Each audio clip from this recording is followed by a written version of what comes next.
যারা লেখাপড়া করেছি তারা অনেকেই কিন্তু,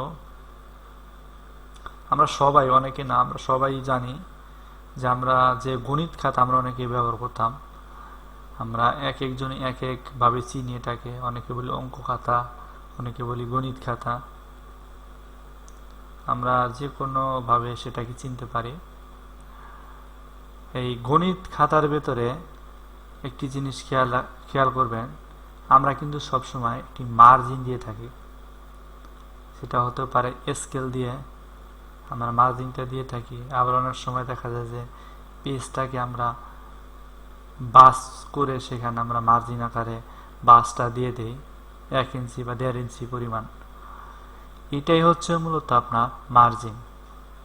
এই মার্জিনটাই, যেহেতু আমরা এটাকে বলা হয় একটা পেজ, আমরা যে লিখতেছি এটা হচ্ছে পেজ। এই পুরোটা হচ্ছে ওয়ার্ক স্টেশন, যেখানে আমরা কাজ করতেছি। এখন এখান থেকে আমাদের কিন্তু আমরা যে খাতার ভিতরে লিখলাম এটাও কিন্তু একটি সেম খাতা।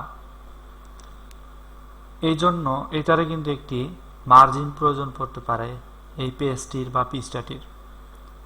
যেমন আমরা অনেক খাতায় লেখার ক্ষেত্রে কিন্তু অনেক পেজ আমরা কিন্তু মার্জিন করে থাকি আমাদের প্রয়োজন অনুসারে। সেই ক্ষেত্রে আপনি যদি এখানে মার্জিন দিতে চান, সেক্ষেত্রে কিন্তু আপনি দিতে পারেন। মার্জিনটা কিন্তু খুব গুরুত্বপূর্ণ একটা জিনিস আপনার লেখাগুলোকে সৌন্দর্য বর্ধন করার জন্য।